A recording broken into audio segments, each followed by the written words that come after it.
안녕하십니까 변호사님. 안녕하세요. 법무법인 정진 대표 법도사 옥성기 변호사입니다. 반갑습니다.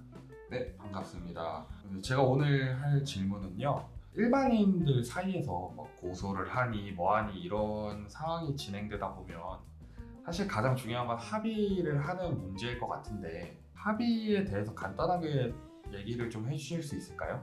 예, 그 합의서 결국 형사처벌을 원하면서도 피해자가 재산적으로 만족하기 위해서는 합의서를 보통 작성을 하고 처벌을 받는 입장에서는 자신의 그 벌을 감경하기 위해서 합의서를 제출하게 됩니다. 그래서 그 경우에 이제 당사자 사이에 제일 중요한 건 결국 합의 금이 문제가 될 거고 서로 합의가 돼서 집행을 하게 되면은 합의서를 작성을 하는데 수사기관에 보통 이러한 합의서를 제출합니다. 수사기관에 제출하면서 이게 제대로 작성됐다는 걸 확인받기 위해서는 보통 인감증명서를 첨부하게 됩니다.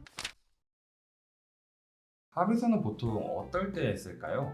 두 가지로 분류를 할 수가 있겠네요. 형사사건, 민사사건을 크게 분류할 수가 있고요. 형사사건의 경우에는 피해자가 고소를 해가지고 벌금을 받거나 아니면은 재판에 그 불구속 기소가 되는 경우에 본인의 형사처벌을 면하기 위해서 아니면 감경받기 위해서 합의서를 작성하는 경우가 있습니다. 그리고 민사의 경우에도 보통은 소장을 제출하고 1심, 항소심, 그 다음에 대법원까지 재판을 할 수가 있는데 그 재판 과정에서 법원의 조정을 받을 수도 있지만 당사자가 자발적으로 합의하는 경우도 있습니다.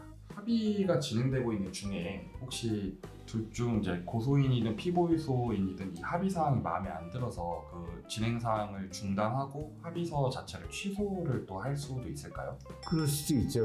그 합의서 내용에 이제 조건을 잘 달아가지고 언제 몇 월 며칠까지 돈을 뭐 달라고 했는데 안 되는 경우에는 그걸 당연히 번복을 할 수가 있을 것이고요.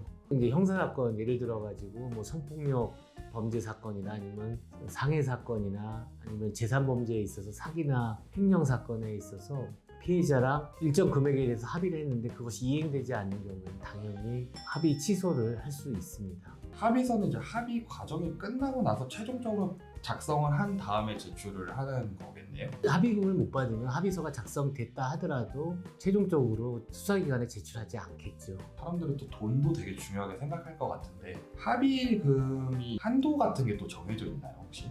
그거는 이제 천차만별인데 형사사건에 있어서는 피해자와 합의 의무가 재판의 형을 정하는 데 굉장히 중요한 양형 인자가 됩니다. 50만 원일 수도 있고 어떨 때는 1억일 수도 있습니다. 왜냐하면 의사같이 자격증이 있는 사람이 사람을 때려가지고 집행유예만 받게 되더라도 본인이 의사 면허와 관련해서 어려움이 있으면 그 사람 입장에서는 1억도 아까우지 않을 경우도 있기 때문입니다.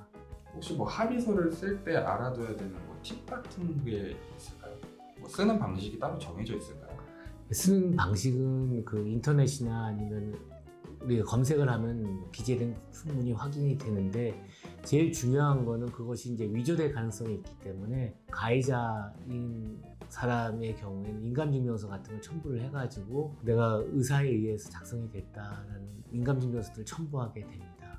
양식은 따로 중요하지 않고 제출을 할 때 인감증명서와 같이 제출을 하면 된다. 예, 본인인 거를 강조하기 위해서 그렇습니다.